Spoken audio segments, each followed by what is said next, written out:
Wasser. Ohne das flüssige Nass kann ein Mensch nur 4 Tage leben. Warum genau ist das so? Und wieso ist Mineralwasser nicht zwangsläufig so gesund, wie immer behauptet wird? Wir brauchen also Wasser, was fast rein ist, kaum Mineralien besitzt. Ein Teil unseres Trinkwassers lagert in Reservoirs unter der Erde. Mineralwasser, das beliebteste Erfrischungsgetränk der Deutschen. Professor Dr. Ingo Frohböse von der Sporthochschule Köln beschäftigt sich seit Jahren mit dem Thema Wasser und Mensch. Man mag es kaum glauben, aber wir haben etwa beim 70 Kilo schweren Mann fast 40 Liter Wasser im Körper. Eine ganze Menge, also fast 2/3 des Körpers besteht aus Wasser. Wie eine Gurke fast so ungefähr. Und davon sind also ganz viel, fast 60% in den Zellen, in unseren einzelnen Körperzellen. Da haben wir ja Billionen von. 10 Kilo liegen etwa in den Räumen zwischen den Zellen und 4 bis 5 Liter etwa sind im Blut. Wasser trinken hält den Menschen lebendig. Das Problem? Der menschliche Körper hat kein Wasserreservoir. Er kann die Flüssigkeit nicht speichern. Deswegen ist es besonders wichtig, dem Körper jeden Tag eine ausreichende Menge Flüssigkeit zuzuführen. Ganz ohne Wasserzufuhr würde der Mensch innerhalb von 4 Tagen sterben.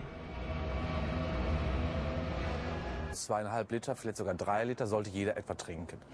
Wir verlieren Wasser im Laufe des Tages, einerseits über die Hydration, das heißt, wir atmen Wasser aus, wir atmen feucht, kennen wir ja, wir schwitzen. In der Nacht beispielsweise manchmal 1 bis 2 Liter, wenn wir uns trotz allem nicht bewegen, oder wenn wir unter der warmen, kuscheligen Decke liegen. Und darüber hinaus brauchen wir für viele energetische Prozesse auch natürlich Wasser. Wird gespalten, wird verbraucht und wird ausgeschwemmt. Doch nicht nur für den Stoffwechsel ist das Wasser verantwortlich. Es reguliert auch unsere Körpertemperatur, denn die muss konstant bei rund 37 Grad liegen.